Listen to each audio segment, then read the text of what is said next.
haciendo nuestra... Van llegando, van llegando. Hola, Dianita. Van llegando ya. Como es nuestra última aula sobre el curso de doctrina y la Eucaristía, a ver, yo pongo por acá.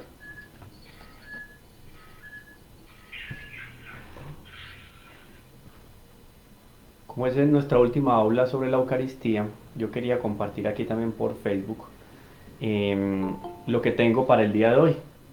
Vamos a aprovechar al máximo esta hora y media de nuestra aula número 12 sobre la Eucaristía, pues ya el próximo lunes vamos a comenzar otra aula de otro curso de doctrina sobre la resurrección, la catolicidad de la iglesia, vamos a ver neumatología, bueno, y nos va a rendir bastante el tiempo con la ayuda de Dios. Entonces, yo les voy a compartir, a los que están aquí en el aula, les voy a compartir un texto muy bonito. Para todos es familiar, pero no para todos ha sido motivo de reflexión este texto. Yo voy a tomar aquí el misal romano, aquel libro rojo grueso que nosotros vemos que el sacerdote coloca sobre el altar y que le da paso a paso las oraciones, las formas y la manera de celebrar la Eucaristía. Y en medio de las oraciones que la Iglesia ha ido constituyendo a lo largo de la historia de la liturgia, para celebrar, actualizar y renovar el sacrificio del Calvario de manera incruenta, hay unos textos muy bonitos y yo quiero que hoy los contemplemos como ápice, digamos así, de estas aulas que hemos tenido sobre la Eucaristía. Entonces les voy a compartir aquí, a los que están en el curso, les voy a compartir pantalla para que ustedes, eh, a ver,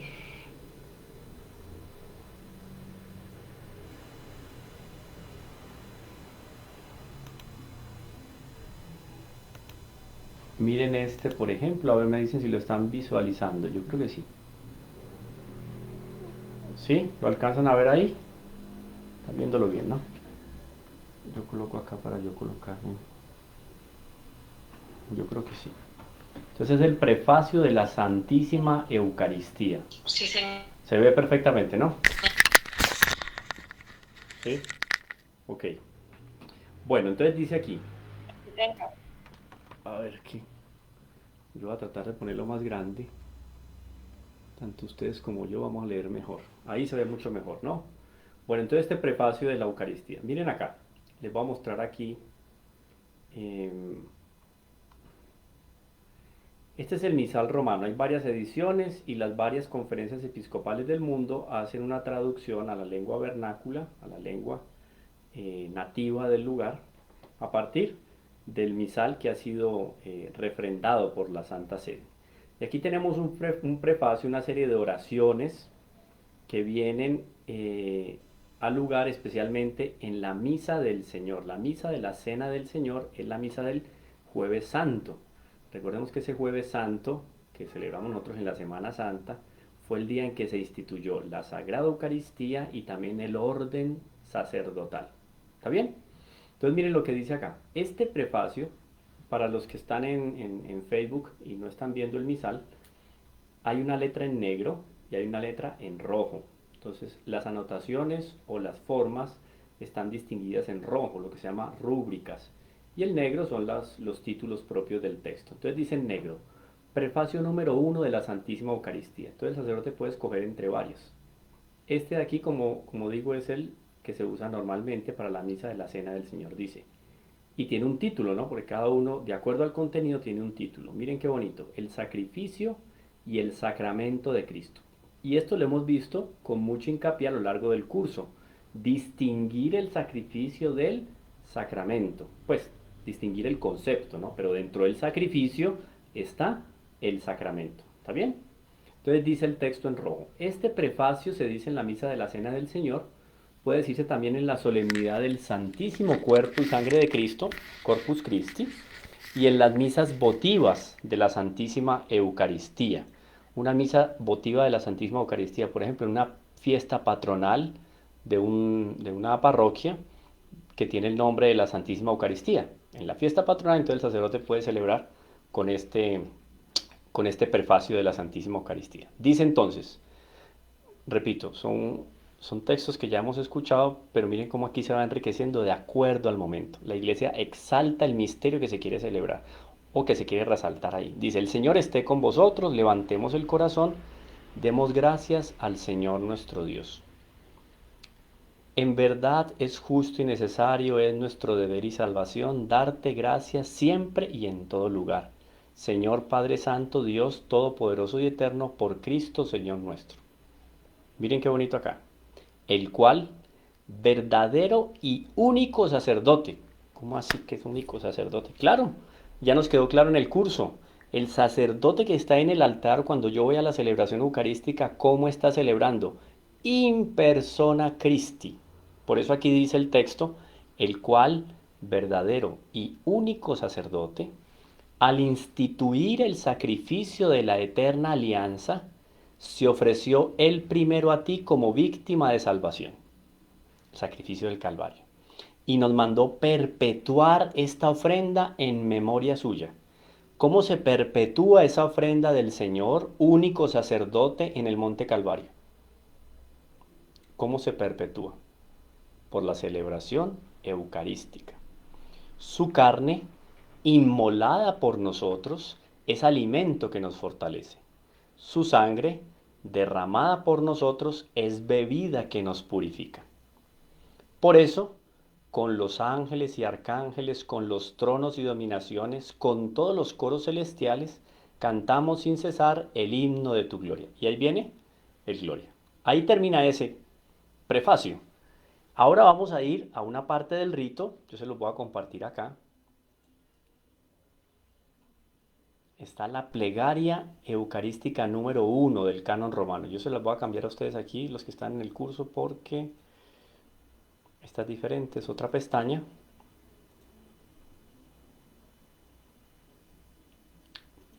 Plegaria. Entonces, de las plegarias que existen, vamos a tomar esta plegaria eucarística número 1, o que también es llamada el canon romano. ¿Está bien? Entonces viene el santo, santo, el mismo santo en el que quedamos atrás, ¿no? Que es el santo que precede propiamente a la consagración. Y aquí viene, miren qué bonito, en rojo dice clarísimamente, el sacerdote con las manos extendidas dice, Padre misericordioso, te pedimos humildemente por Jesucristo, tu Hijo, nuestro Señor. Ahí dice entonces, junta las manos, miren cómo todo, esto es, esto es la riqueza que le ha dado la tradición a la iglesia. Por eso es que el sacerdote tiene que tener el misal ahí, porque el misal le va dando, a no ser que él ya sepa de memoria, claro. No tiene que leer todo lo que está en rojo, pero igual tiene que tener el texto ahí del misal. Le va diciendo todo, junta las manos y dice que aceptes.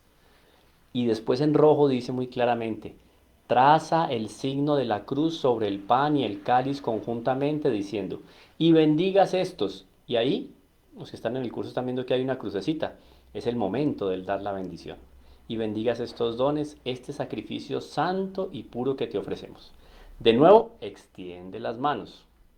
Ante todo, por tu iglesia, santa y católica, para que le concedas la paz, la protejas, la congregues en la unidad y la gobiernes en el mundo entero.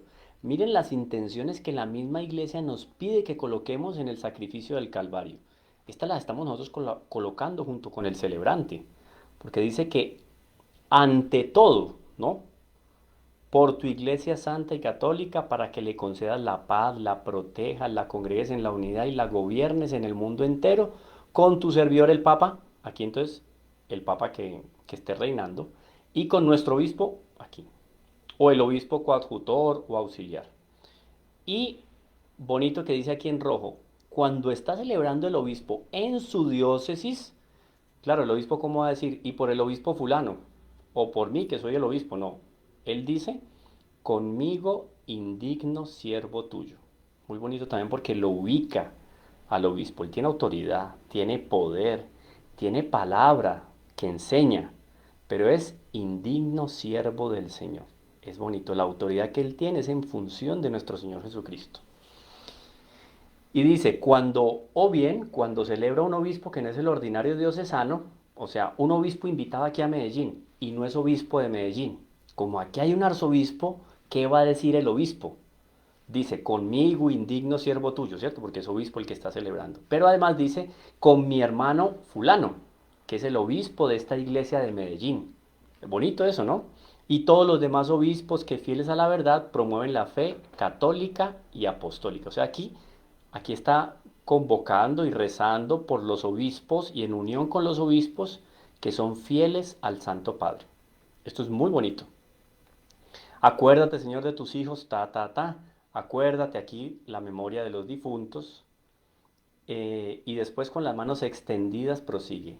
Y de todos los aquí reunidos, cuya fe y entrega bien conoces, por ellos y todos los suyos, por el perdón de sus pecados y la salvación que esperan.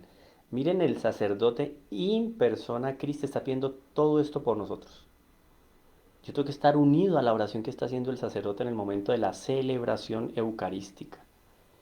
Por el perdón de sus pecados y la salvación que esperan, te ofrecemos, y ellos mismos te ofrecen este sacrificio de alabanza a ti, eterno Dios, vivo y verdadero.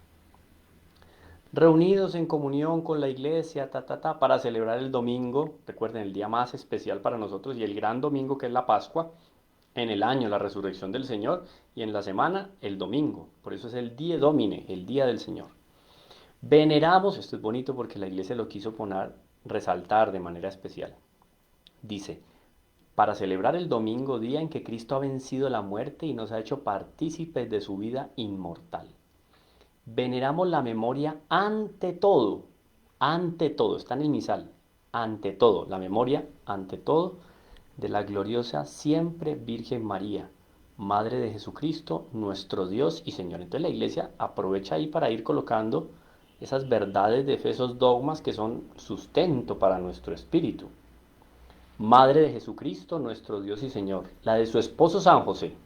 En un segundo lugar, a San José, porque hay que exaltarlo por encima de los demás santos y ángeles. De los santos apóstoles y mártires, Pedro y Pablo, por eso es que son considerados columnas.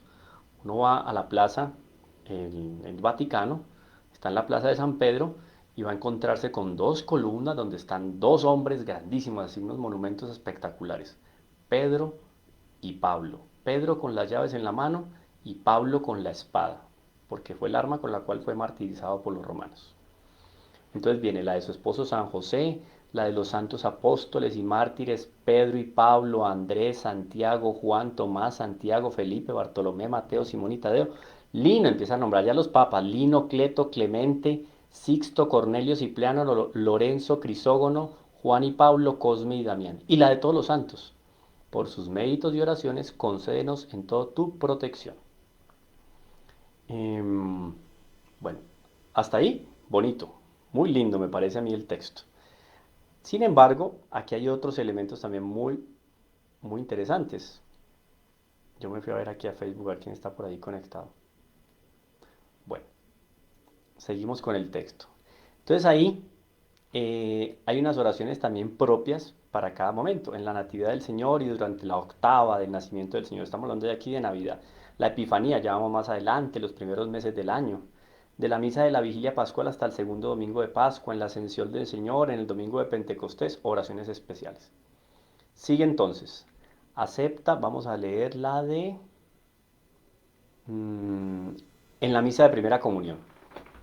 Miren lo que nos dice el misal, cómo se debe rezar en la misa de la primera comunión, en rezar la misa.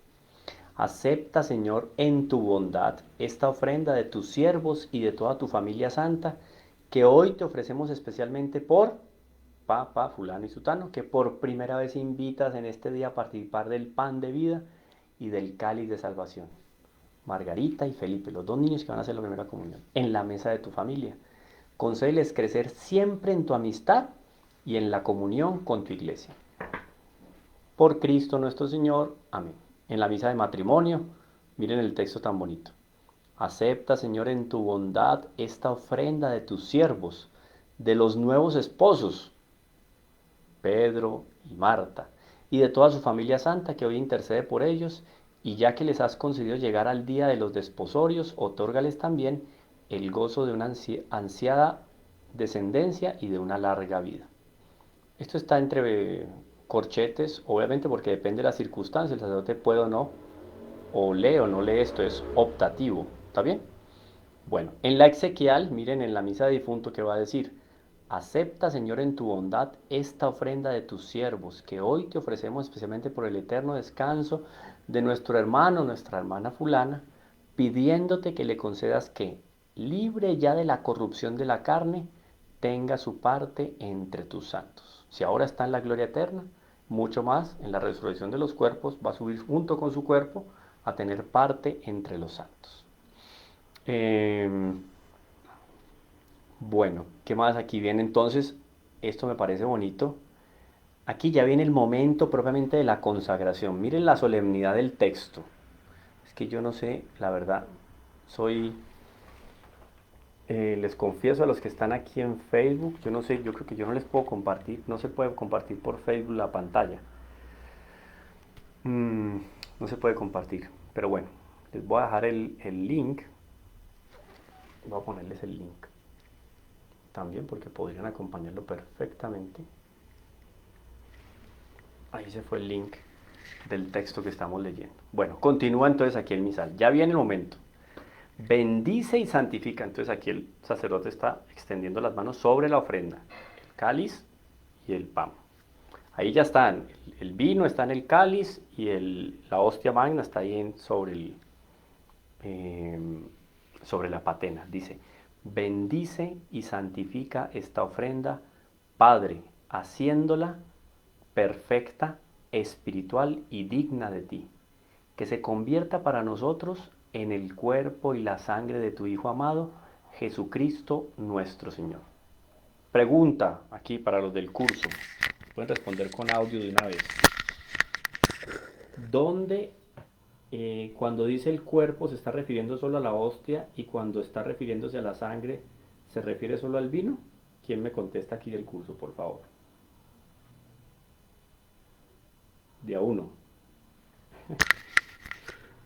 Bendice y santifica esta ofrenda, Padre, haciéndola perfecta, espiritual y digna de ti, que se convierta para nosotros en el cuerpo y la sangre de tu Hijo amado, Jesucristo nuestro Señor. Cuando dice cuerpo se refiere solo a la hostia y cuando dice sangre se refiere solo al cáliz. A ver, yo no escucho aquí a nadie. No, señor. ¿No? Se refiere a las dos especies al mismo tiempo. A ver, ¿quién habló? A ver, Patricia, Beatriz. Los demás cierren el micrófono. ¿Cómo es, Beatriz? No, cuando él lo está consagrando, él lo hace a las dos al mismo tiempo, la ¿Cómo así? sangre y el cuerpo. En el No lo pan está hace, el pues no cuerpo y la sangre. está individual, no. Ah, Pues cuando yo tomo el cáliz, ahí está el cuerpo y la sangre, o viceversa, cuando es la hostia, ahí está el cuerpo y la sangre. perfecto. Excelente. Excelente. Muy bien. Gracias, Beatriz. Bueno, Con mucho gusto. el cual, la víspera de su pasión, ya la iglesia nos va colocando ahí en el contexto, en la última cena, la víspera de la pasión. Recuerden que la cuaresma termina justo cuando comienza esta misa de la cena del Señor. El cual, la víspera de su pasión, y miren lo que dice, aquí no leí esto antes de el cual, la víspera de su pasión, hay un texto en rojo. Para los que no están viendo el texto, recuerden, el rojo son las rúbricas. Mire, dice lo siguiente en rojo. En las fórmulas que siguen, ya nos previene el manual, el misal. En las fórmulas que siguen, las palabras del Señor han de pronunciarse claramente y con precisión, como lo requiere la naturaleza de las mismas palabras. O sea, el mismo sacerdote debe colocarse inclusive en una impostación de alma diferente, hasta corporal. Él físicamente debe colocarse, debe trascender más allá de los gestos. Entonces ya, inclusive una más hierática, una posición. El cual la víspera de su pasión, y ahí dice en rojo, toma el pan, sosteniéndolo un poco elevado sobre el altar. No, el sacerdote lo tiene que tomar en las manos. Tomó pan en sus santas y venerables manos. Y miren lo que dice el misal ahí, eleva los ojos. Entonces bonito todos los gestos que el sacerdote debe ir haciendo al momento que va a decir. Eso tiene un simbolismo. Está ofreciendo al Señor el sacrificio. Por eso dice aquí, en rojo, eleva los ojos. Y el texto, sigue leyendo el Padre, y elevando los ojos al cielo, hacia ti, Dios Padre suyo todopoderoso, dando gracias te bendijo, lo partió y lo dio a sus discípulos diciendo, miren lo que dice el misal aquí en rojo, se inclina un poco. Entonces el sacerdote tomó la hostia, no ha consagrado todavía, está la hostia magna, magna porque es grande, toma la hostia, un poco alejada, miren aquí dice muy claramente, un poco elevado sobre el altar, de ahí eleva los ojos y después dice, se inclina un poco. Y ahí cuando se inclina y tiene la hostia aquí cerca, o sea, él se va a colocar cerca de la hostia, dice, tomad y comed todos de él, porque esto, no este, ni ese, esto que tengo en las manos, esto es mi cuerpo, que será entregado por vosotros. Y ahí dice en rojo, muestra el pan consagrado al pueblo, lo deposita sobre la patena y lo adora haciendo genuflexión. Ay, yo creo que infelizmente hay algunos sacerdotes que no sé si se les pasa o esta parte no la lee muy bien, pero aquí dice claramente haciendo una genuflexión. Genuflexión no es venia. Venia es esto. Genuflexión es arrodillarse, o sea, tiene que arrodillarse delante del Santísimo que está ahí presente. Y esto lo dice el misal, mire, esto no se lo inventa Camilo Galvez, esto no es un misal por allá de una misa especialísima o de unos no católicos o de, no sé, no, este es el misal con que celebran todos los padres de la Iglesia Latina. Muestra el pan consagrado al pueblo, lo deposita sobre la patena y lo deposita lo deposita es colocarlo suave, diligente y respetuosamente, es el cuerpo de Cristo, y lo adora. Después prosigue, entonces dice en rojo, ¿no? Después prosigue, continúa el texto de la oración. Del mismo modo, acabada la cena, ahí le dice el misal en rojo, toma el cáliz, sosteniéndolo un poco elevado sobre el altar, prosigue. Y ahí viene el texto que antecede a la consagración del cáliz. Tomó este cáliz glorioso en sus santas y venerables manos, dando gracias te bendijo y lo dio a sus discípulos diciendo, y yo cuántas veces no vi sacerdotes, inclusive no solo la primera misa, sino las misas, que reciben una gracia y se ponen a llorar en este momento, porque es que se dan cuenta que en persona Cristi ellos están ahí, esa es la última cena. Dice de nuevo el texto, se inclina un poco, está el cáliz acá, se inclina un poco. Y ahí viene el texto de la consagración. Tomad y bebed todos de él, porque este es el cáliz de mi sangre. Sangre de la alianza nueva y eterna que será derramada por vosotros y por muchos. Hablamos de esto también en el curso, ¿no? Y por muchos para el perdón de los pecados. Haced esto en conmemoración mía. De nuevo en rojo, las rúbricas, ¿qué nos van a decir? Las rúbricas nos dicen aquí claramente, muestra el cáliz al pueblo, lo deposita luego sobre el corporal y lo adora haciendo una genuflexión. No, es que el padre tiene problema de rodillas, le dio un problema en el nervio ciático, se le inflamó y no puede. Eso es un caso excepcional. Pero el padre debe hacer la genuflexión. Claro, es que está en Dios ahí delante de él. Luego dice una de las siguientes fórmulas. Ahí entonces el padre va a decir una de las siguientes fórmulas. Este es el misterio de la fe, este es el sacramento de nuestra fe, anunciamos tu muerte, dice el pueblo, proclamamos tu resurrección, ven Señor Jesús, diferentes maneras.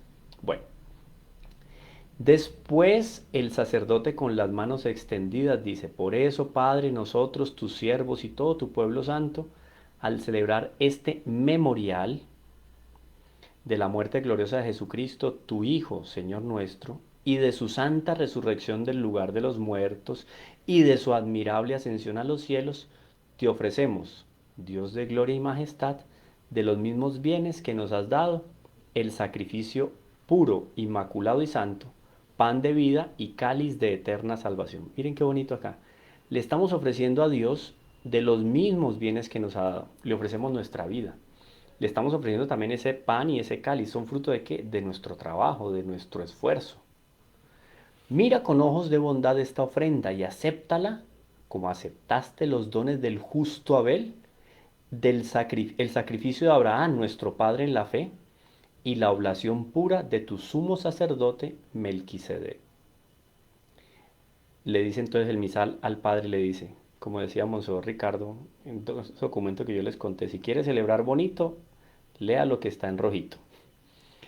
Dice entonces, inclinado con las manos juntas, prosigue. Juntas, extendidas, juntas. Miren que todo, y es bonito porque esto tiene un simbolismo, la oración. Te pedimos humildemente, Dios Todopoderoso, que esta ofrenda sea llevada a tu presencia hasta el altar del cielo por manos de tu ángel, para que cuando recibamos el cuerpo y la sangre de tu Hijo, al participar aquí de este altar, miren lo que dice aquí, se endereza, el Padre estaba así, ¿no? Se endereza y se signa diciendo, seamos colmados de gracia y bendición. Bonito, vuelve y junta las manos.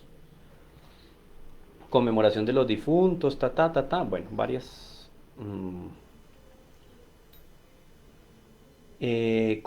Acuérdate también, Señor, de tus hijos fulano y sotano, cuando hay difuntos ahí que se están recordando, que nos han precedido con el signo de la fe y duermen ya el sueño de la paz. Dice entonces el misal, junta las manos y ora unos momentos por los difuntos por quienes tiene intención de orar. Unos segunditos, un minuto si quiere. Después, con las manos extendidas, prosigue.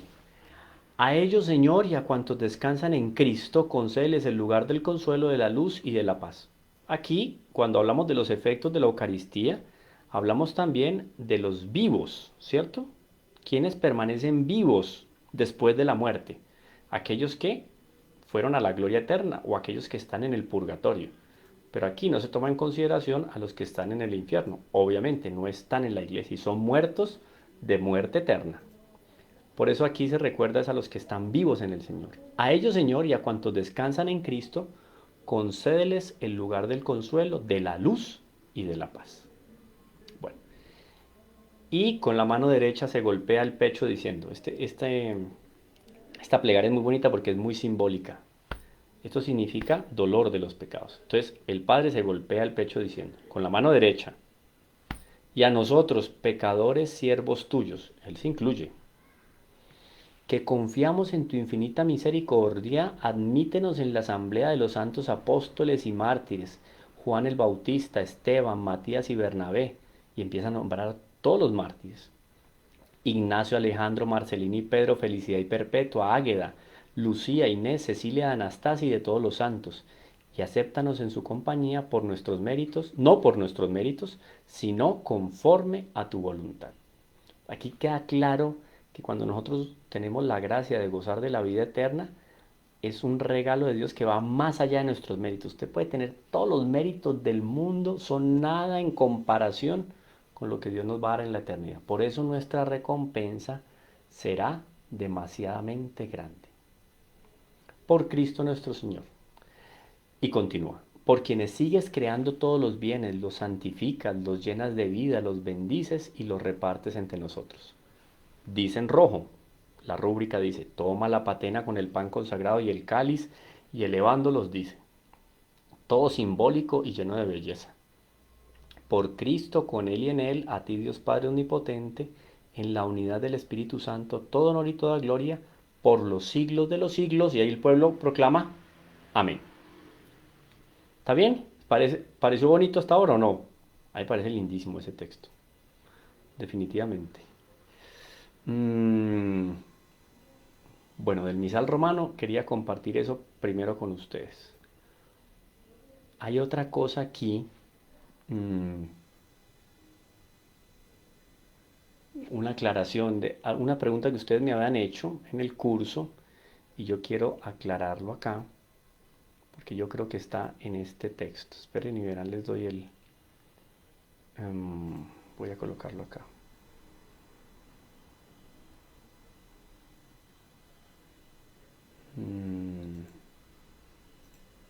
Misal...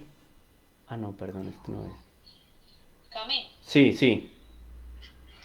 Después de que es la paz, el sacerdote dice, este es el Cordero de Dios. Ahí nos debemos arrodillar o sea que venía. No, ahí te lo voy a mostrar porque eso inclusive lo voy a leer. Eso estoy buscando acá. ¿Sí? Voy a buscar acá Listo. el texto completo porque quería ver lo que tiene el rito de la paz. Mm,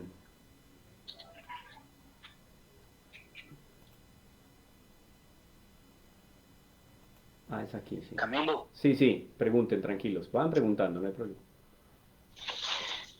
¿te acuerdas que en una de las clases te pregunté que cómo era el rito del lavado de las manos? Si decía Ah, sí, cómo sí, era la forma sí, y sí, tú quedaste en que después tienes razón, tienes razón. Está en el debes. ordinario, está en el ordinario. Espérate, ahora lo busco acá y, y lo hacemos. Está en la liturgia eucarística, en la preparación de los dones. Comencemos primero con esa de Anita y ahí voy con la de la paz. Bueno, el curso propiamente es Claro que sí. el curso propiamente es de la Eucaristía en cuanto a sacramento, y eso lo resaltamos varias veces, pero está tan unido el sacrificio a la Eucaristía que pues hay cosas que pues eh, es necesario tomarlas en consideración. Entonces aquí estamos, les voy a compartir entonces esta pestaña. Mm, pestaña es la de texto.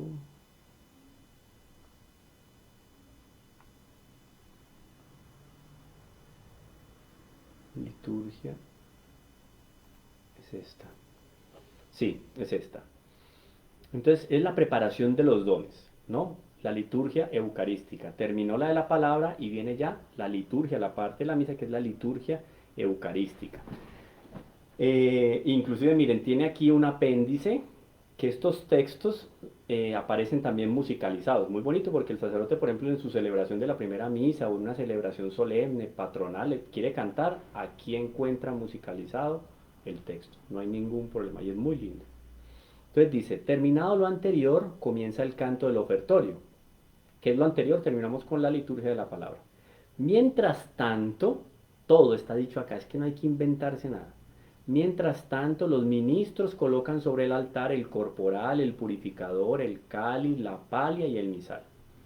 Entonces, aquí entonces se refiere al ministro ordinario, el que está ahí celebrando el sacerdote, y si hay un diácono, pues obviamente este servicio lo realiza el diácono. Y dice aquí una aclaración muy bonita.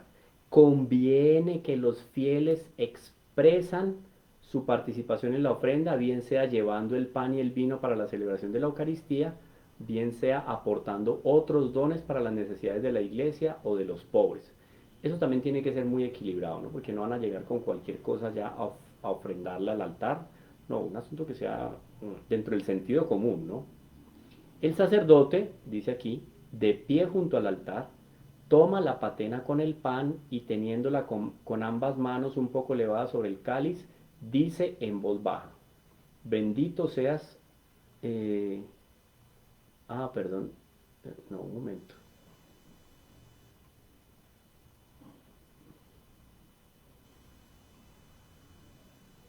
Aquí están las oraciones, pero... sí, sí, sí, sí, sí, sí, aquí está, sí, perdón.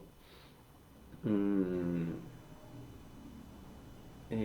bendito seas, Señor Dios del universo, por este pan, fruto de la tierra y del trabajo del hombre, que recibimos de tu generosidad y ahora te presentamos, Él será para nosotros pan de vida. Qué curioso, porque lo mismo que Dios nos da, nosotros no tenemos nada para darle a Dios. Nada, nada, que lo que nosotros le damos, Él ya nos lo dio. Aquí dice, fruto, Señor, te doy este pan, que es fruto de la tierra y del trabajo del hombre. La tierra, ¿por qué podemos cultivar la tierra? ¿Por qué el hombre puede llegar a hacer la vendimia de un terreno donde hay uvas? ¿Por qué puede hacerlo? Porque Dios le da la salud, porque Dios le da la tierra y porque Dios le da los frutos. Sin embargo, Señor, aquí dice el texto, recibimos de tu generosidad y ahora te presentamos. Él será para nosotros pan de vida. Entonces ese regalo que Él nos da en la tierra, lo hacemos fructificar con trigo y ese pan lo ofrecemos y se convierte en pan de vida. Regalo tras regalo. Después, dice aquí en rojo muy claramente, después deja sobre el corporal la patena con el pan. Si no se hace canto para el ofertorio, el sacerdote puede decir estas palabras en voz alta. Al final, el pueblo aclama, bendito seas por siempre, Señor. ¿No? Porque si hay un canto, el sacerdote puede decir esto en voz baja. Pero si no hay canto, dice esta oración, bendito sea Señor Dios del universo, en voz alta. ¿Está bien? Todo está explicado. El diácono o el sacerdote echa el vino y un poco de agua en el cáliz, diciendo en secreto. ¿Se acuerda que vimos también el significado del agua, ¿no? La manera de asociarnos a ese sacrificio.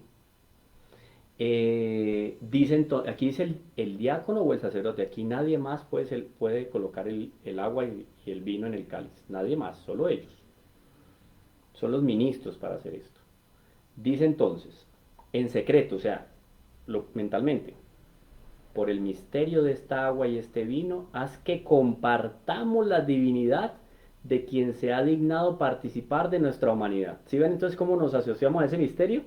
Como que nos unimos a la divinidad de Cristo, para tomar en consideración que Él desde su divinidad se unió a nuestra humanidad. Él está meditando en secreto una verdad muy bonita, que tiene que ver con esa realidad que está surgiendo ahí, que se está evidenciando ahí. Después, el sacerdote toma el cáliz y teniéndolo con ambas manos un poco elevado sobre el altar, dice en voz baja, bendito sea Señor Dios del universo por este vino, fruto de la vid y del trabajo del hombre, que recibimos de tu generosidad y ahora te presentamos, Él será para nosotros bebida de salvación. Primero con el pan y ahora es con el vino. Los dos se convierten en bebida, uno en bebida de salvación y el otro pan de vida. Ya sabemos que en los dos está tanto el cuerpo como la sangre, el alma y la divinidad. Después deja el cáliz sobre el corporal, nos dice en rojo aquí. Si no se hace canto para el ofertorio, el sacerdote puede decir estas palabras en voz alta. Al final el pueblo aclama, bendito seas por siempre, Señor. A continuación el sacerdote inclinado dice en secreto. Bonito esto, ¿no? Inclinado dice en secreto. Acepta, Señor, nuestro corazón contrito y nuestro espíritu humilde, que este sea hoy nuestro sacrificio y que sea agradable en tu presencia, Señor Dios nuestro. Y si es oportuno, depende de la solemnidad de la misa, etcétera, inciensa las ofrendas, la cruz y el altar, después el diácono u otro ministro inciensa al sacerdote y al pueblo. Luego el sacerdote de pie a un lado del altar se lava las manos diciendo en secreto. Entonces no es ahora que por el asunto del COVID el padre entonces se va a echar gel o se va a echar alcohol y ya no se lava las manos en la misa. No es que él no se lava las manos en la misa para lavarse las manos de cualquier suciedad que haya. No, tiene otro simbolismo. Miren lo que dice. Sencillo, lo que dice en secreto. Lava del todo mi delito, Señor, limpia mi pecado. Si ven cómo la iglesia toma una figura, un símbolo, para ir ya a un lugar, a un significado mucho más trascendental. Aquí es el pecado, por eso es que el sacerdote se lava las manos. Lava del todo mi delito, Señor, limpia mi pecado. Bueno, y dice, orad hermanos para que este sacrificio mío y vuestro sea agradable a vuestro Señor, Bueno, aquí ya va a llegar propiamente la plegaria eucarística, ¿sí ven? Nosotros ya hicimos la primera. Entonces nos vamos a ir atrás. Y ahora Dianita, quedó listo, ¿cierto? Juan Guillermo. Sí, Camilo, muchas gracias. Bonito. ¿Ah? Lo que pasa es que yo hacía la pregunta es porque yo a veces sirvo en la parroquia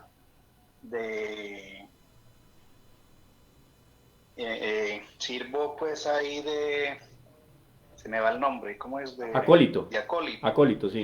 Entonces uno a veces ve que algunos ponen los deditos, meten el dedito ahí nomás. Y hay otros que sí, pues como que se lavan bien la mano. Entonces a mí me llama eso como la atención. Bueno, ¿cuál es el procedimiento? Es muy, muy particular, pero es que aquí no dice se lava los dedos.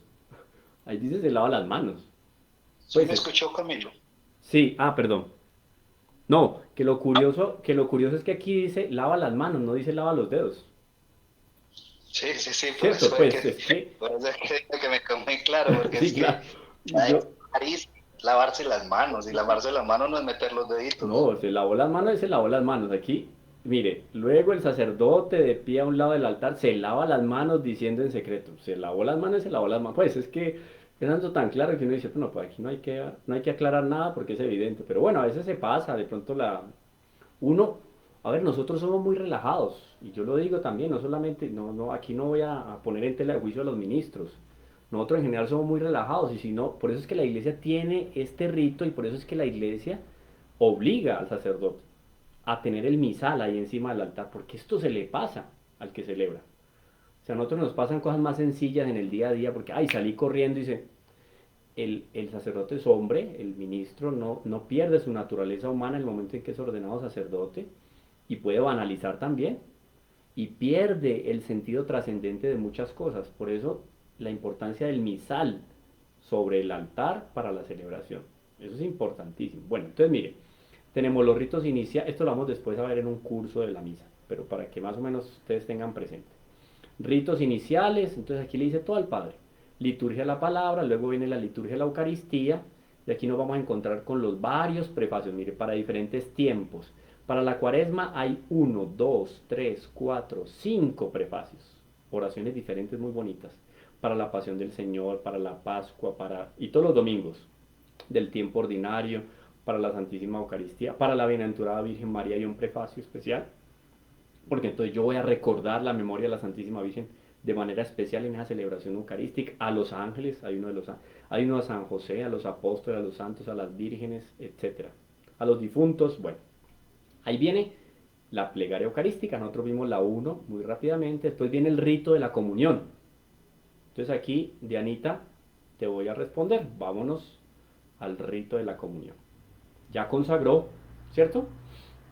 Ahora viene el Padre Nuestro, oración dominical, la oración del Señor, oración del Señor, fieles a la recomendación del Salvador. Entonces, bueno, aquí dice claramente, una vez depositados el cáliz y la patena sobre el altar, el sacerdote con las manos juntas dice, manos juntas, fieles a la recomendación del Salvador y siguiendo su divina enseñanza, nos atrevemos a decir, y ahí viene el Padre. Hay varias maneras de introducir el Padre Nuestro. El amor de Dios ha sido derramado en nuestros corazones con el Espíritu Santo que se nos ha dado, digamos, con fe y esperanza. Padre Nuestro. Padre Nuestro, ta, ta, ta, ta. En latín lo ponen aquí también. Bueno, ahora dice, el sacerdote, solo el sacerdote con las manos extendidas prosigue diciendo, líbranos de todos los más que hacen nosotros en medio de la misa. Uno va diciendo todo lo que el Padre dice, porque ya uno se lo sabe de memoria. No, un momentico, hay oración para el sacerdote, que es quien preside, ¿no? Y para nosotros que estamos participando, pero no presidimos la celebración, no. Entonces él dice aquí, líbranos de todos los males, Señor, y concédenos la paz en nuestros días, para que, ayudados por tu misericordia, vivamos siempre libres de pecado y protegidos de toda perturbación, mientras esperamos la gloriosa venida de nuestro Salvador Jesucristo. El pueblo concluye la oración aclamando, tuyo es el reino, tuyo el poder y la gloria por siempre, Señor. Viene entonces el rito de la paz. Señor Jesucristo, que dijiste a tus apóstoles, la paz os dejo, mi paz os doy, no tengas en cuenta nuestros pecados, sino la fe de tu iglesia, y conforme a tu palabra, concédenos la paz y la unidad. Tú, que vives y reinas, junta las manos por los siglos de los siglos, y el pueblo responde, amén. Ahora, dice entonces, la paz esté siempre con vosotros. El pueblo responde, y con tu espíritu. Y dice claramente en rojo, luego, si se juzga oportuno, el diácono o el sacerdote añade, daos fraternalmente la paz. Si se juzga oportuno, o sea, el sacerdote bien podría no decir, daos fraternalmente la paz, no, es opcional. Tengan esto en cuenta, y esto digamos que a veces es opcional, no es que siempre en la misa el sacerdote tiene que decirle esto al pueblo, no, o sea, no es parte fundamental, ahí está, opcional. Y ahí viene la fracción del pan. Era esta la pregunta, ¿no, Dianita, sobre la fracción del pan?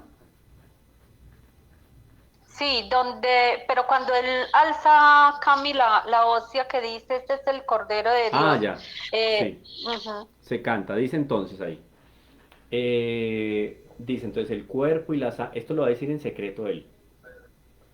Después toma el pan consagrado, esto le está diciendo el misal al celebrante. Después toma el pan consagrado, lo parte sobre la patena y pone una partícula dentro del cáliz diciendo en secreto.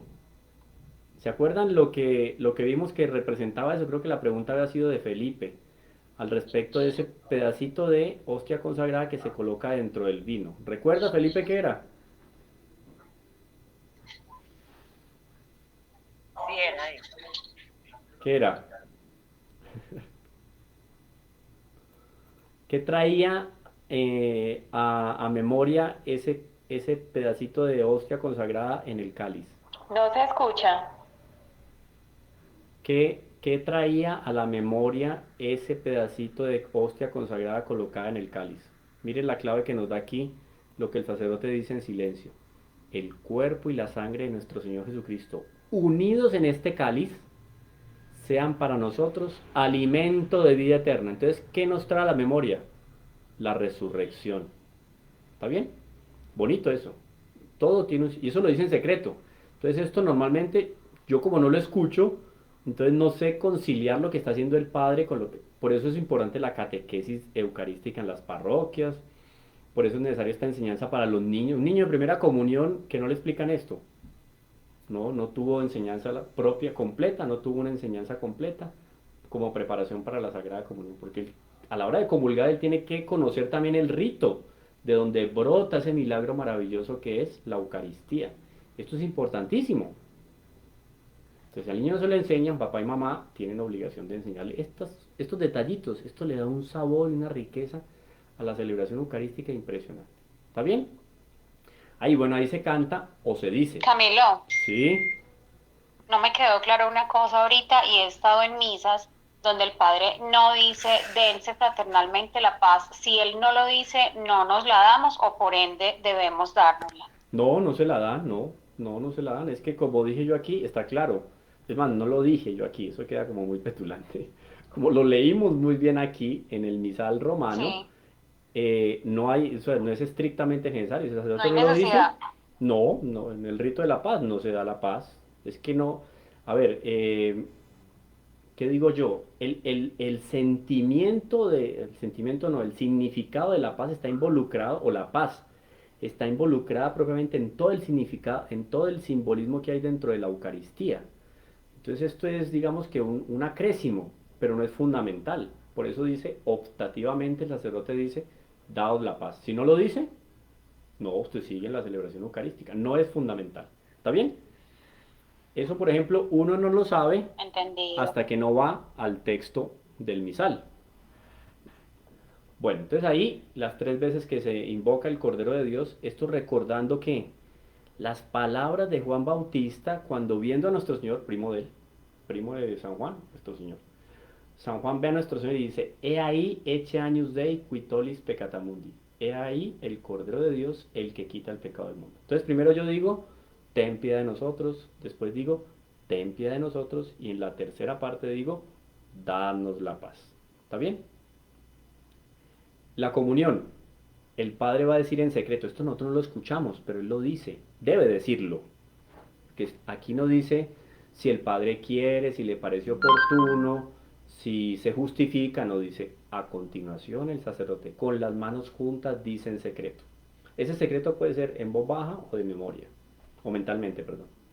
Señor Jesucristo, Hijo de Dios vivo, que por voluntad del Padre, cooperando el Espíritu Santo, diste con tu muerte la vida al mundo, líbrame por la recepción de tu cuerpo y de tu sangre, de todas mis culpas y de todo mal. Concédeme cumplir siempre tus mandamientos y jamás permitas que me separe de ti. Miren qué oración tan linda, porque en ese momento el sacerdote que tiene que comulgar bajo las dos especies, eso lo vimos también, ¿se acuerdan? Que para los fieles no es obligatorio comulgar bajo las dos especies, pero para el sacerdote sí, porque él está celebrando in persona Christi.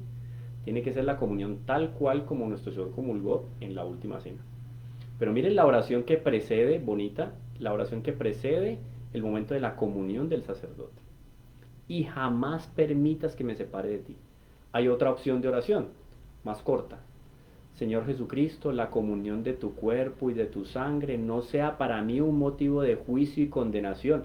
Ve qué curioso, muchos que no hablan hoy en día de la condenación y aquí está clarísimo. Pues el que se condena no va al cielo. Hay condenación y hay juicio y hay condenación. Así como hay gloria, La justicia en nada va en contravía con la bondad, ¿no? La justicia y la bondad y la misericordia de Dios forman un arco gótico, perfecto, armónico. Señor Jesucristo, la comunión de tu cuerpo y de tu sangre no sea para mí un motivo de juicio y condenación, sino que por tu piedad me aproveche para defensa de alma y cuerpo y como remedio saludable.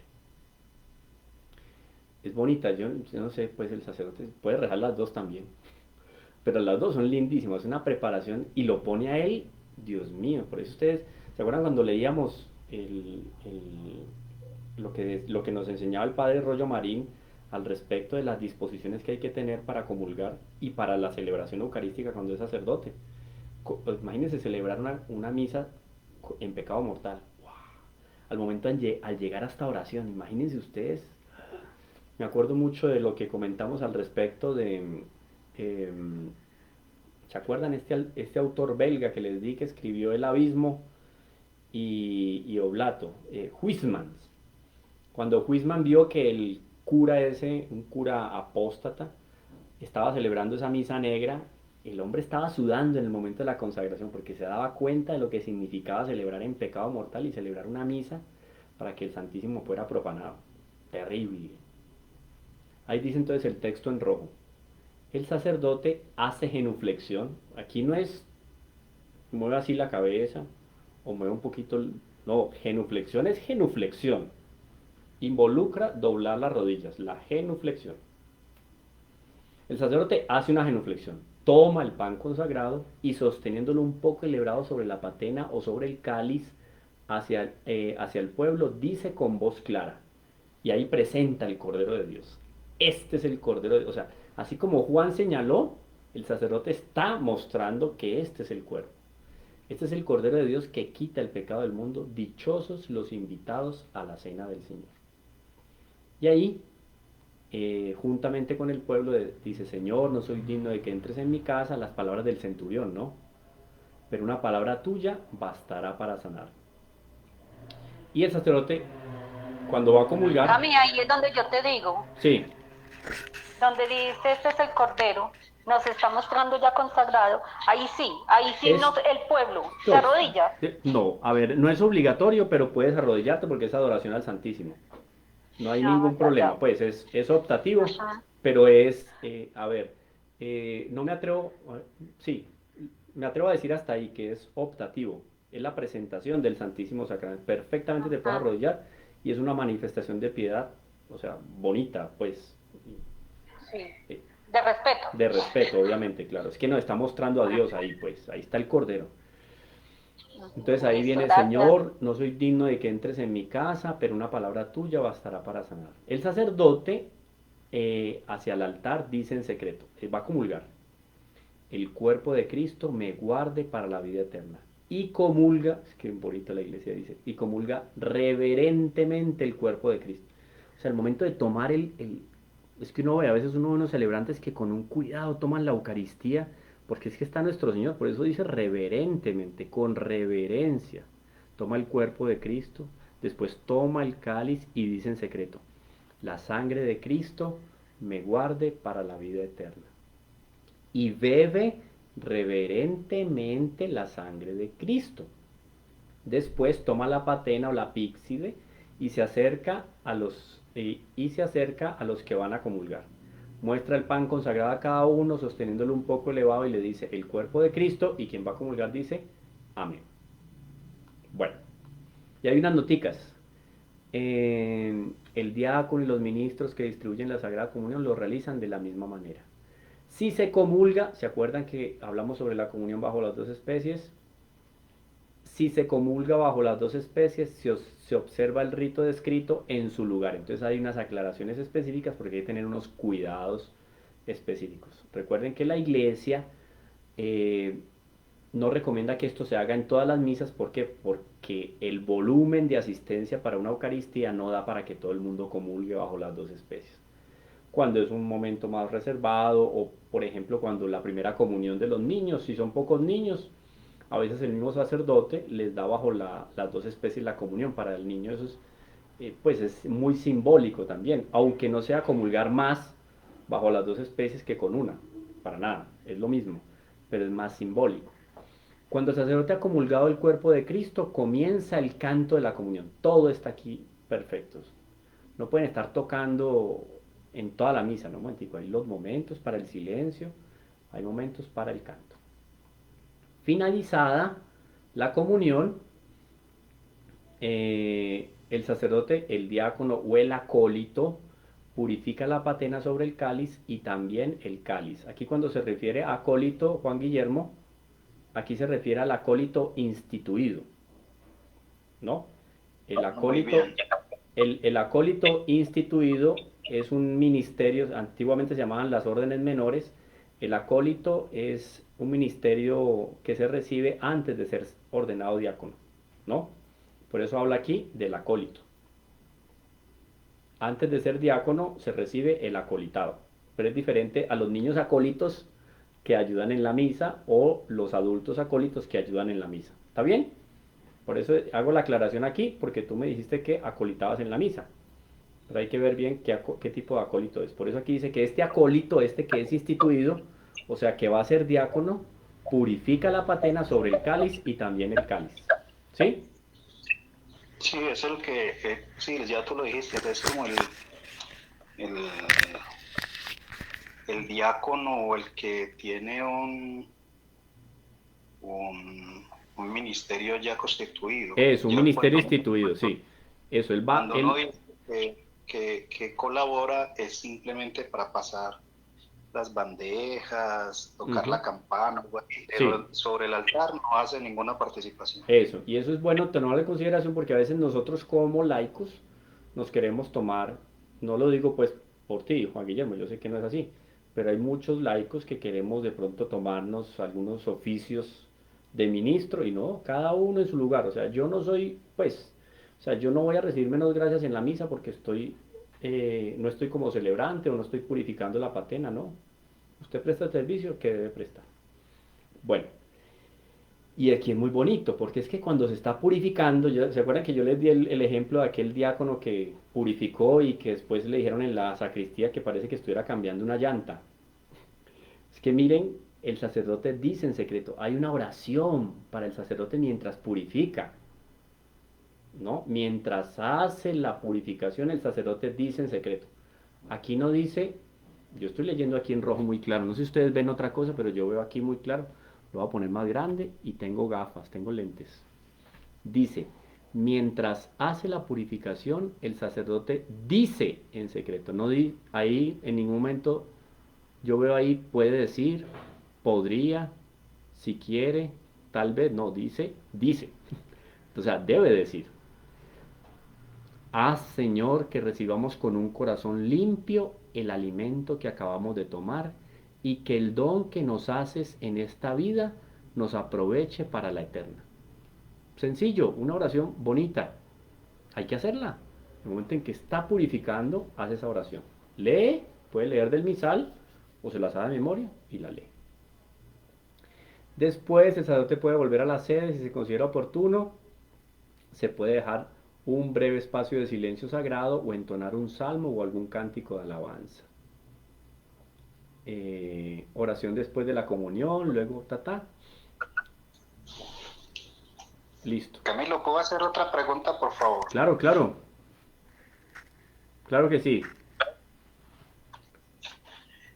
Y cuando estamos en la parte de la liturgia,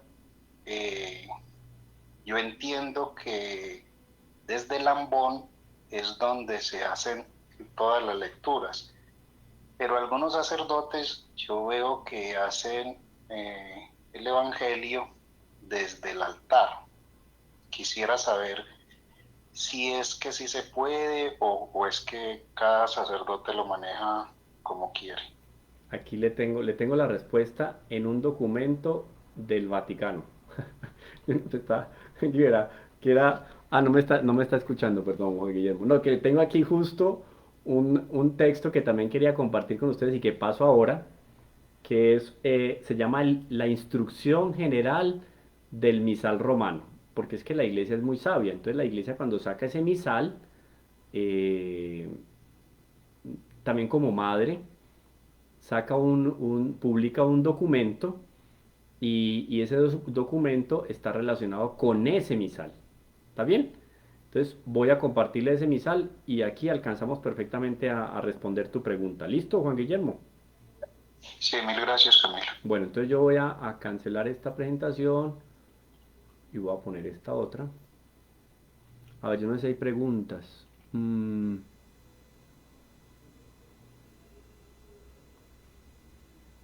no hay preguntas. Aquí un momento yo miro en Facebook si hay preguntas. No. Listo. Voy a decir una cosa. Sí, sí. Yo sé que estamos muy grandes y que todos deberíamos tener el interés por saber cada vez más las cosas de Jesús y la doctrina de Jesús, ¿cierto? Sí. Pero yo creo que a la iglesia sí le hace falta mucha claridad en cosas, sobre todo en esto de la comunión, porque yo creo que mucha es la gente que piensa que si no se ha confesado en muchos años, en mucho tiempo, con la comunión erradican un montón de cosas y al contrario, porque cuando uno está comulgando como en pecado y todo eso, antes es para condena, ¿cierto?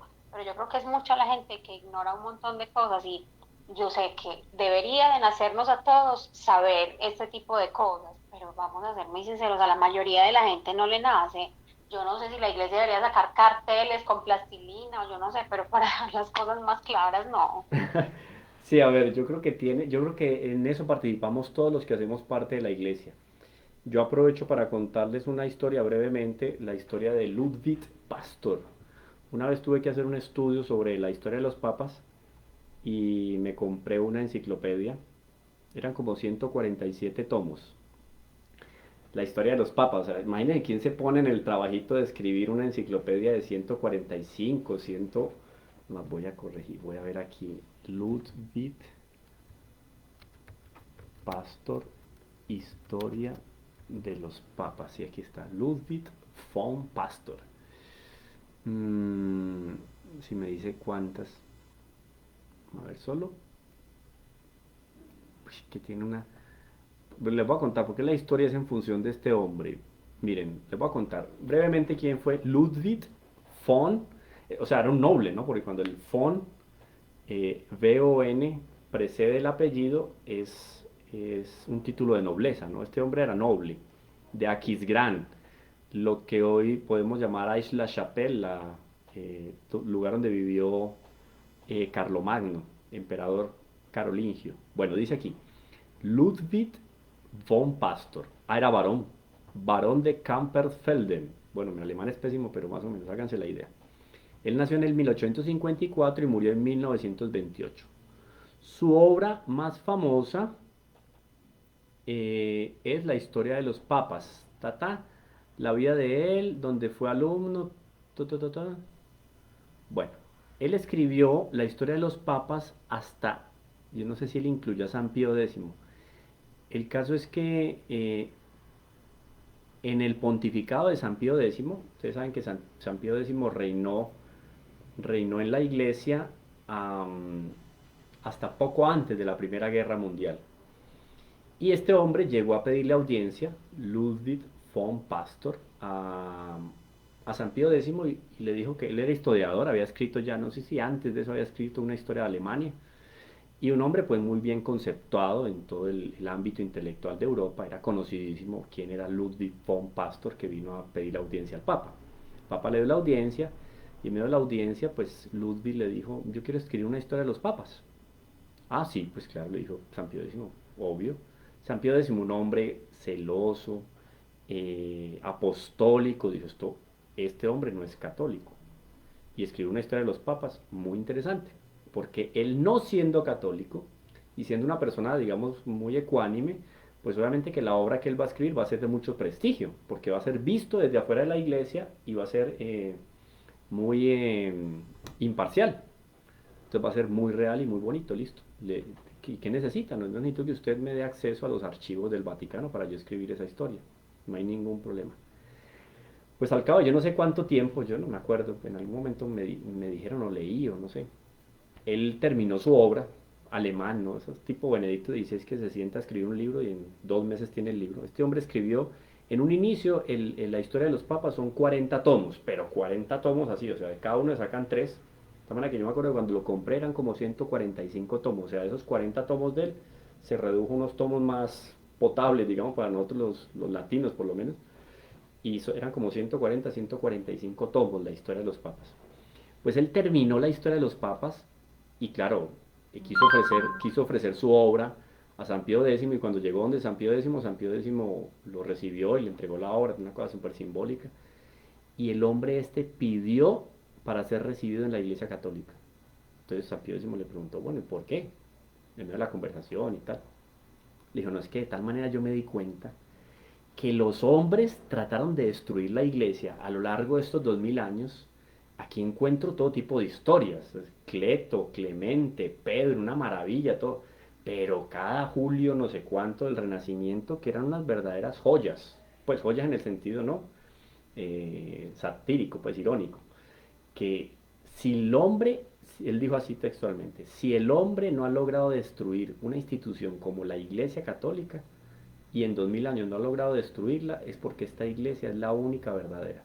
Por eso es que yo quiero pedir ser recibido en la Iglesia Católica y abjurar, o sea, rechazar mis errores protestantes. Y el hombre abjuró el protestantismo y se hizo católico. Pero miren el pensamiento del qué bonito, en función de los errores y consideraciones que había visto a nivel histórico en la historia de la iglesia, él dijo, no, esta institución es divina, o sea, si nosotros los hombres no hemos podido acabar con ella, o sea, si Lutero, que era un tipo porque tenía cabeza, ¿para qué? Si no fue capaz de acabar con la iglesia y no sé cuántos secuaces a lo largo, y nosotros también como católicos, por tibios, como bien lo decías aquí, o maris, por medias tintas, y por sabugo. Sabugo es una palabra portuguesa, la tusa, lo que queda el bagazo. Por sabugos, por bagazos, nosotros por mediocres, no hemos acabado con la iglesia es porque esta institución es divina. Pero la obligación está obviamente en los pastores, en los clérigos, en los religiosos, pero también en los padres de familia, etcétera. Todo esto está aquí, o sea, yo no tuve que ir al archivo secreto del Vaticano para encontrar estos documentos. ¿Están ahí? Hoy en día sí que más, o sea, si yo quiero ir al archivo secreto del Vaticano, puede entrar por internet y encuentra los textos, obras de arte, microfilms, diapositivas, todo lo que usted quiera, o sea, todo lo de doctrina usted lo va a encontrar aquí. Eso es muy bonito. Pero eso siendo tan bonito, también es, digamos, grave para nosotros, porque como está a la mano, es obligación también asimilarlo. Por eso entonces yo me voy a este texto. Miren qué bonito este. Instrucción general del misal romano. Esto tiene, obviamente, esto tiene que conocerlo un sacerdote, esto tiene que conocerlo un diácono al derecho al revés, pues porque esto, y a toda una introducción, mire, le dice al sacerdote y al ministro la importancia y dignidad de la celebración eucarística. Es más, yo no sé, curso de acólitos o perdón, de ministros de extraordinarios de la Eucaristía, si todo esto se los dan, pero esto deberían de recibirlo como formación. Es fundamental, porque si yo voy a ser un ministro extraordinario de una celebración eucarística, yo tengo que saber la importancia y dignidad de la celebración eucarística. Después, acerca de la estructura de la misa, sus elementos y sus partes. Juan Guillermo, mira cómo está aquí todo. Estructura general de la misa. Entonces me va a dar una visión a mí completa de la misa. Y me va a decir los diversos elementos de la Santa Misa y cada una de las partes de la misa. Entonces vamos a la liturgia de la palabra. Vamos a ver qué nos dice aquí Juan Guillermo. ¿Listo? Muy bien. La parte principal de la liturgia de la palabra la constituyen las lecturas tomadas de la Sagrada Escritura. Entonces miren que todo me está poniendo en un contexto. Antiguo Testamento se une con el Nuevo Testamento y me prepara para el sacrificio del Calvario. La parte principal de la liturgia de la palabra la constituyen las lecturas tomadas de la Sagrada Escritura junto con los cánticos que se intercalan entre ellas y la homilía, la profesión de fe y la oración universal u oración de los fieles.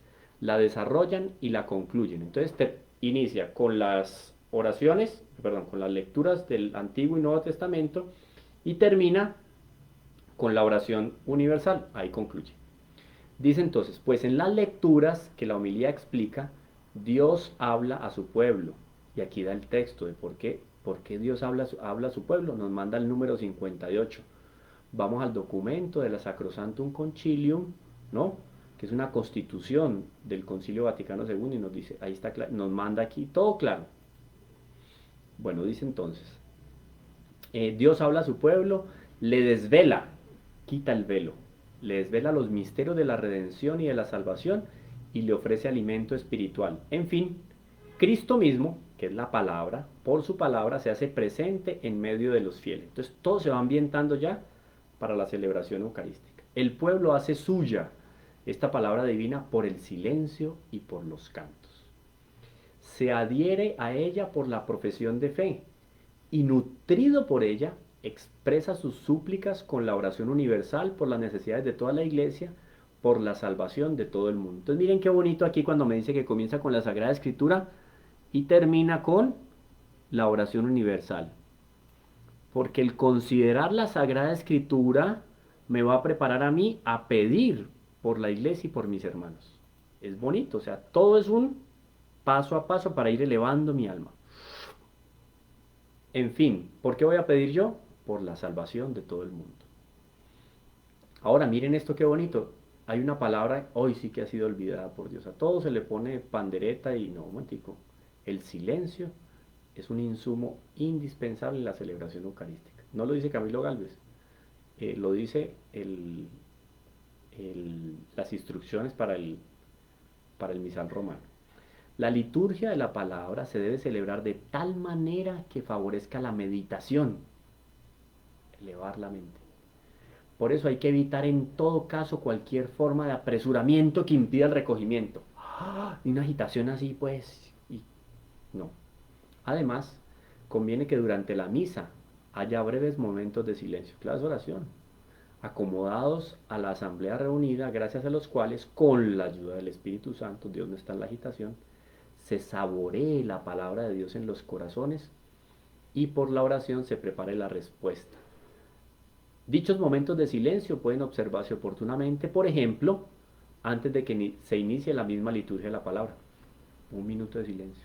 Todo el mundo imposta la mente, el corazón. Después de la primera lectura, un silencio. De la segunda, un silencio. Y finalmente, terminada la homilía. El sacerdote hizo la homilía, apretó un poquito la conciencia, como apretó la conciencia, me da para pensar, esa palabra, miren que es una lección divina. Ese ejercicio que nosotros hacemos a veces en grupos de oración, que se hace por aquí en esta comunidad, que se hace en Emaús, que se hace no sé qué, eso es un pedacito de la celebración eucarística que yo saco para mi vida diaria. ¿Sí ven qué bonito esto? No, no sé, a mí me parece lindísimo, pues. Una maravilla. Bueno, seguimos. Dice entonces, por las lecturas se prepara para los fieles la mesa de la palabra de Dios y se abre para ellos los tesoros de la Biblia. Conviene, por lo tanto, que se conserve la disposición de las lecturas que aclara la unidad de los dos testamentos, Antiguo y Nuevo Testamento, y de la historia de la salvación.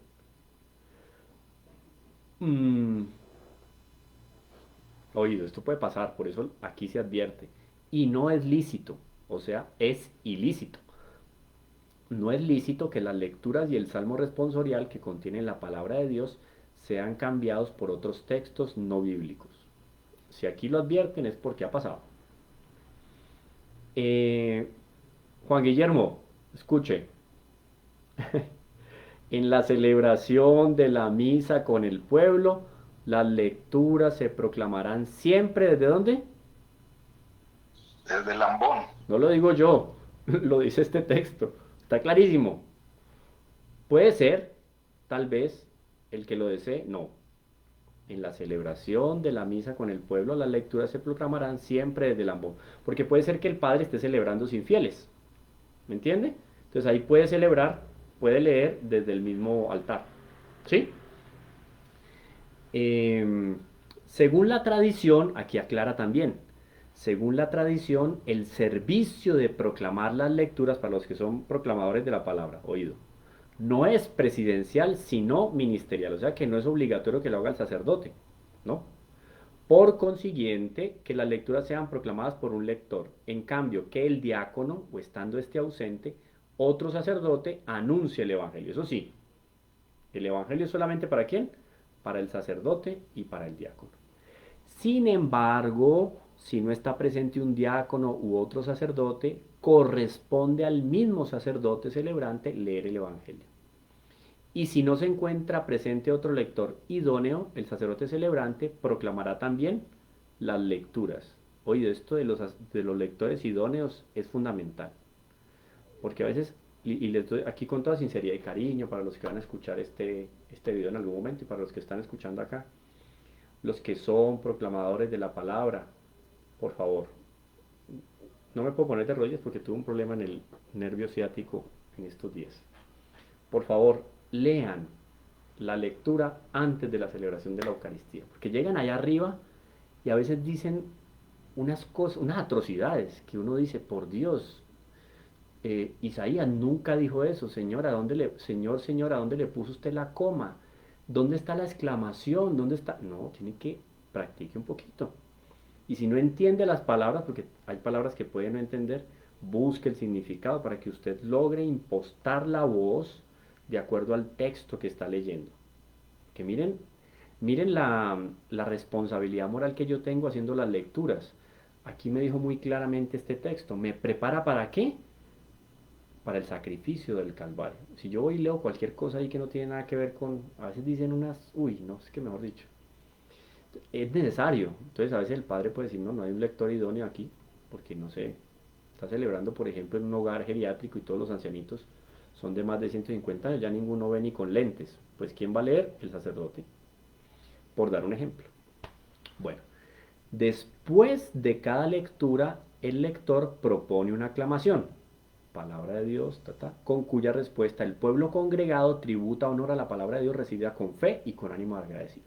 Bueno, dice entonces, la lectura del Evangelio, esto interesa, ¿no? ¿Qué me dicen? ¿Qué dicen ahí los que están en Facebook? ¿Qué me dicen aquí los del curso? ¿Interesa esto, no? A mí me parece súper interesante. Yo voy con otra postura y otra capacidad intelectual a la hora de presentarme entre la Eucaristía. Y ustedes van a después a leer este documento. Yo se los voy a recomendar. Se los voy a poner aquí también. Los del curso no se los puse, se los coloco aquí en el chat. Ahí está el texto. Eso no tiene... Bueno. La lectura del Evangelio entonces constituye la cumbre de la liturgia de la palabra. Primera lectura, Salmo. Segunda lectura. La cumbre, ¿cuál es? El Evangelio. La liturgia misma enseña que debe tributársele suma veneración. Miren que no es adoración, es veneración, ¿no? Porque aquí la adoración va para quién? Para el cuerpo, sangre, alma y divinidad de nuestro Señor, ¿no? Aquí no es la palabra la que salva, como pueden decir otros, ¿no?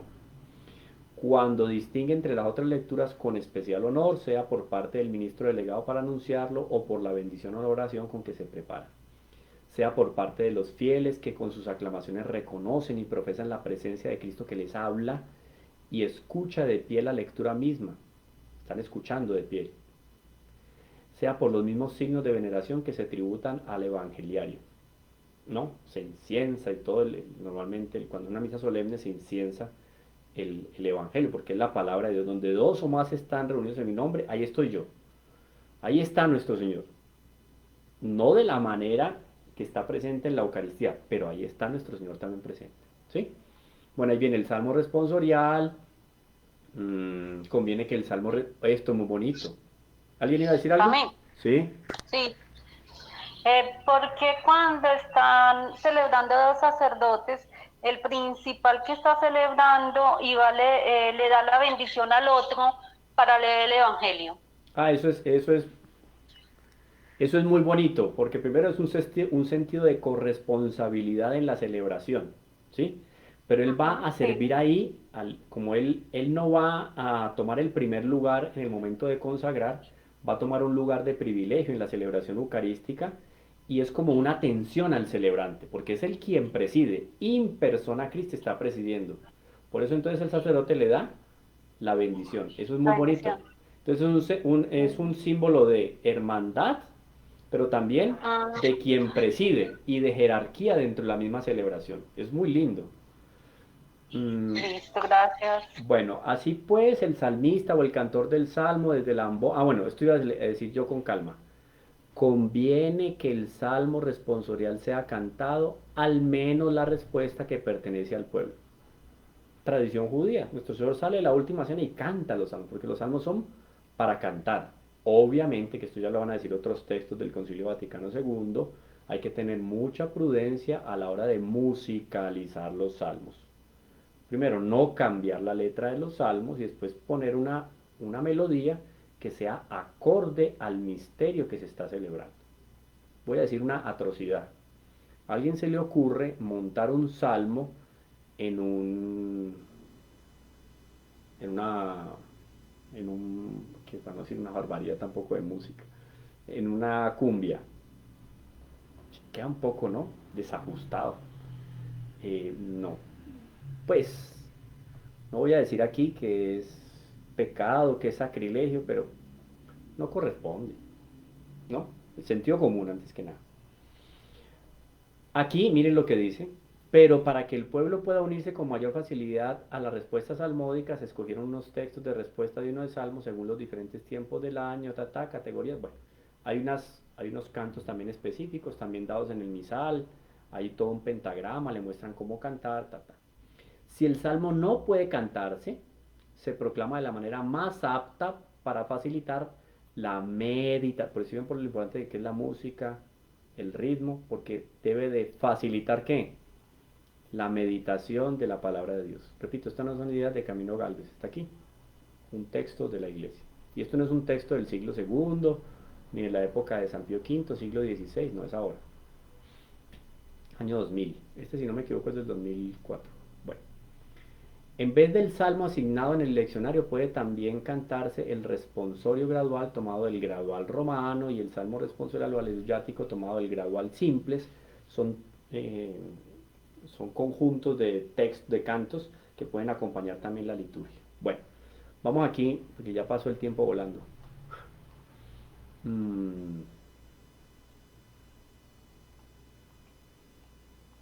Terminemos con la homilía. Si tienen alguna pregunta la pueden hacer. La homilía es parte de la liturgia y es muy recomendada, pues es necesario para alimentar la vida cristiana. Conviene, esto también no diría, pero sí es lógico, es que a veces se olvida. A veces puede llegar, el sacerdote puede estar distraído pensando en eso, y vaya a hablar en la homilía, nada que ver con los textos que uno dice, ve, tan bonita esa primera lectura del Génesis, tan bonita esa lectura de Pablo, esa carta de Pablo a los filipenses, y va a la homilía, no tiene nada que ver. Entonces aquí esta instrucción dice, conviene que sea una explicación o de algún aspecto de las lecturas de la Sagrada Escritura o de otro texto del ordinario.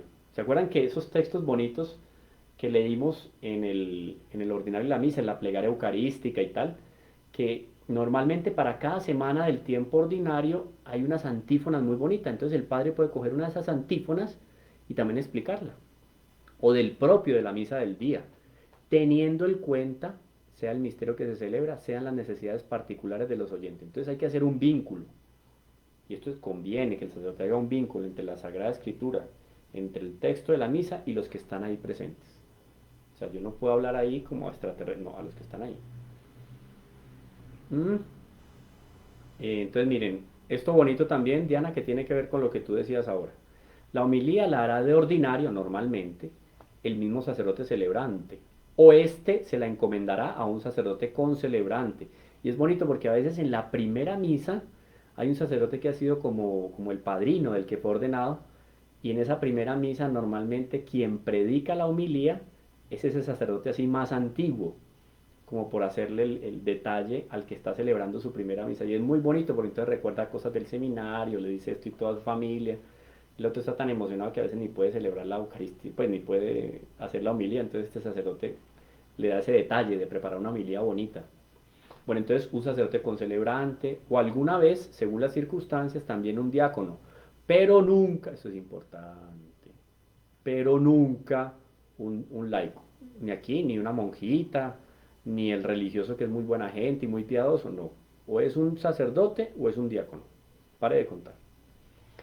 En casos especiales y por justa causa, la homilía puede hacerla también el obispo o el presbítero que esté presente en la celebración sin que pueda concelebrar. Por alguna razón, está ahí o el obispo, no sé, por alguna circunstancia no pudo estar desde el inicio y el sacerdote, por ejemplo.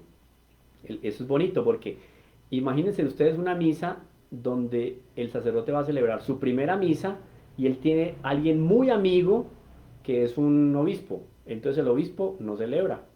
Claro, no puede, el obispo no puede quedar por debajo del sacerdote. Entonces el obispo queda como asistiendo, pero puede ahí hacer la homilía. Eso es muy bonito.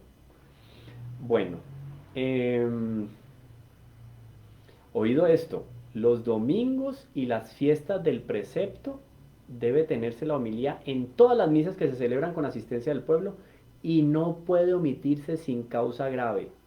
Por otra parte, se recomienda tenerla todos los días, especialmente en las ferias de Adviento, Cuaresma y durante el tiempo pascual, así como también en otras fiestas y en ocasiones en que el pueblo acude numeroso a la iglesia.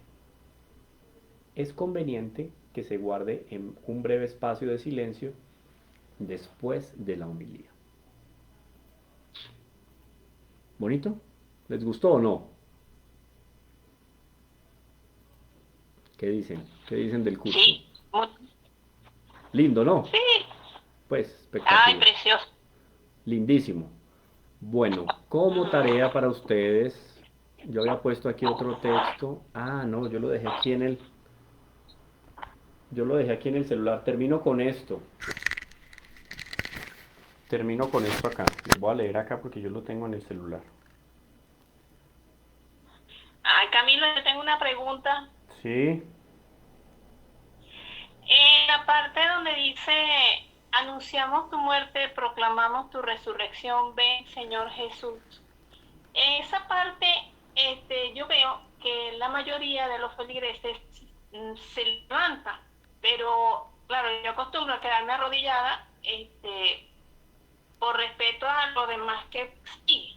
Entonces, mi pregunta es la siguiente: ¿es obligatorio o levantarse o incluso uno puede permanecer arrodillado? perdón, Este, qué pena Yetsimar, pero yo no ubico de memoria, no ubico la oración que me dices. ¿En qué momento es? ¿Hace parte de qué?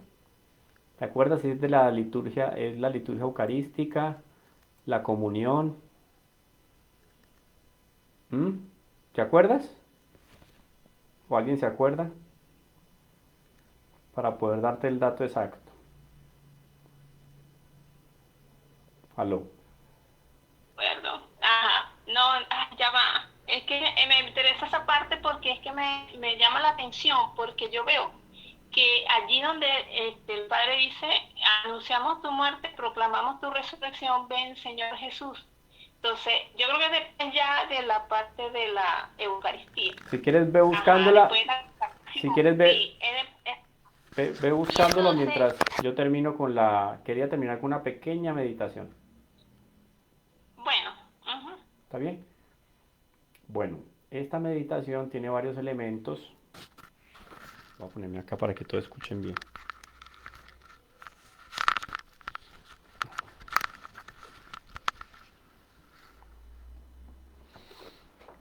Dice entonces, en la Sagrada Eucaristía, bajo las apariencias de pan y de vino, Jesús se vuelve a ocultar para que le descubran nuestra fe y nuestro amor.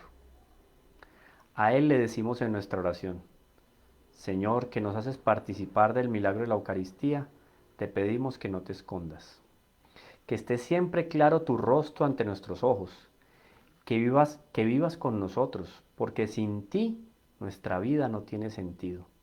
Que te veamos con los ojos purificados en el sacramento de la penitencia, que te toquemos como aquella mujer que se atrevió a tocar la orla de tu vestido y quedó curada, que te sintamos sin querer nunca acostumbrarnos al milagro, que queramos estar siempre junto a ti, que es el único lugar en el que hemos sido felices plenamente, que seas el Rey de nuestras vidas y de nuestros trabajos, porque te lo hemos dado todo.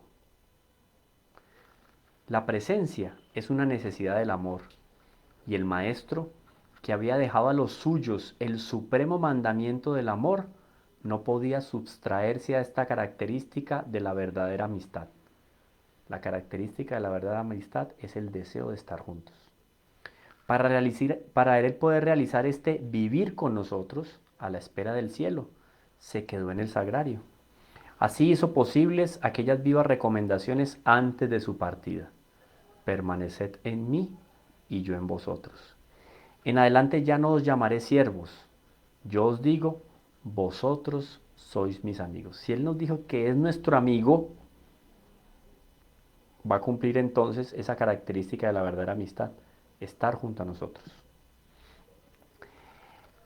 Una amistad profunda con Jesús ha ido creciendo en tantas comuniones en las que Cristo nos ha visitado y en tantas ocasiones como nosotros hemos ido a verle al sagrario. Allí, oculto a los sentidos, pero tan claro a nuestra fe, Él nos espera. A sus pies hemos afirmado nuestros mejores ideales y en Él hemos abandonado las preocupaciones, lo que en alguna ocasión nos podía agobiar. El amigo comprende bien al amigo. Allí, en la fuente, hemos ido a beber el modo de practicar las virtudes y hemos procurado que su fortaleza sea nuestra fortaleza y su visión del mundo y de las personas sea nuestra visión. Si un día pudiéramos decir también nosotros como San Pablo, no soy yo quien vive, sino es Cristo Jesús quien vive en mí. Y termino con esto, que ya me robé 5 minutos. Santo Tomás afirma que la virtud de este sacramento es llevar a cabo cierta transformación del hombre en Cristo por el amor. ¿Se acuerdan que lo vimos en una de las consecuencias, la número 1? Estar cerca de Cristo tanto como podemos estar en esta vida terrena antes de la visión beatífica. Y después transfigurarnos en Cristo, transformarnos en Cristo. Pero nos transformamos ¿por qué? Por el amor. Todos tenemos la experiencia de que cada uno vive en buena parte según aquello que ama. Los hombres con afición al estudio, al deporte, a su profesión, dicen que esas actividades son su vida. De manera semejante, si un hombre busca solo su interés, vive para sí, egoísta. De manera semejante, si amamos a Cristo y nos unimos a Él, pues viviremos para Él y por Él. De una manera tanto más profunda, cuanto más hondo y verdadero sea nuestro amor. Es más, la gracia nos configura por dentro y nos endiosa. Miren esto qué bonito, nos diviniza. ¿Amas la tierra? Exclama San Agustín, serás tierra. ¿Amas a Dios? ¿Qué voy a decir? ¿Que serás Dios? No me atrevo a decirlo, pero te lo dice la Escritura. Yo dije, Salmo 81, yo dije, sois dioses y todos hijos del Altísimo. Entonces, ¿ven cómo nos divinizamos con la Eucaristía? Vamos a ver a Jesús oculto en el sagrario y se anulan las distancias y hasta el tiempo pierde sus límites ante esta presencia que es vida eterna, semilla de resurrección y pregustación del gozo celestial. Es ahí donde la vida del cristiano irradia la vida de Jesús, en medio del trabajo, en medio de su sonrisa habitual, en el modo como lleva las contrariedades y los dolores. El cristiano refleja la Eucaristía, refleja al propio Cristo. Él, que permanece en el sagrario, se manifiesta y se hace presente a los hombres en la vida corriente del cristiano. Ahí está. Compromiso nuestro. Oído, la teología, si se hace el ejercicio de la teología, si se ejercita la teología de una manera errada o sin alimentar el corazón, termina por apodrecerle a uno el alma. Lo puede secar el estudio de la teología. Ahora, que este estudio que hicimos sobre la doctrina haga de nosotros unos abanderados de lo que la Eucaristía tiene que hacer en nosotros. Transformarnos y hacernos otros Cristos en la tierra. Que seamos nosotros los que iluminamos el mundo. Siempre estamos diciendo, ay, ¿por qué fulanito es así y no hace esto? Y fulano hizo tal cosa. No, nosotros tenemos la obligación de iluminar el mundo. ¿Cómo ilumino yo el mundo? Podría decir, fácil. Déjate, como decía la Santa Madre Maravillas de Jesús, una española carmelita. Déjate de Él que te hace una santaza. Así que dejémonos de la Eucaristía, entregámonos a Él y nos hace unos santazos. ¿Para qué? Para iluminar el mundo. Terminamos entonces con una oración a Nuestra Señora como esposa del Espíritu Santo, hija predilecta de Dios Padre y madre admirable de Dios Hijo. Y vamos a pedirle a ella que nos una cada vez más a la Eucaristía y nos dé la gracia de aprovechar todo lo que hemos recibido en estas 12 aulas para crecer en amor a la Eucaristía, a la Iglesia, al Papa y a la Santísima Virgen. Dios te salve María, llena eres de gracia, el Señor es contigo, bendita tú eres entre todas las mujeres, y bendito es el fruto de tu vientre Jesús. Santa María, Madre de Dios, ruega por nosotros los pecadores, ahora y en la hora de nuestra muerte. Amén. En el nombre del Padre, del Hijo, del Espíritu Santo. Amén. Recuerden entonces que en 8 días ya están abiertas las inscripciones. Seguimos con nuestro curso de doctrina, pero ahora ya les había dicho eclesiología, neumatología. Vamos a hablar sobre la resurrección de nuestro Señor, la comunión de los santos y la vida eterna. Así que los espero en 8 días para los que se van a inscribir. ¿Sí? Regalanos esos 2 textos por WhatsApp. El primero está divino, el segundo también está muy lindo, pero el primero está súper lindo. Los 2 están en Los una sola últimos que leí. meditación. Se los mando para que lo tengan Ah. ahí con mucho gusto. Bueno, Listo, gracias. eso queda ahí como material de estudio y complemento. Bueno, activen pues las cámaras. Yo me voy a despedir aquí de Facebook. Un abrazo para todos los de Facebook, José, Sandra, bueno, todos los que están ahí, Gladys, no los voy a, para no dejar de saludar a algunos, no los saludo a todos. Dios los bendiga. Bueno, Y activen con ustedes la eso- cámara entonces ahí, que para la última clase, una despedida, hubieran traído torta, alguna cosa.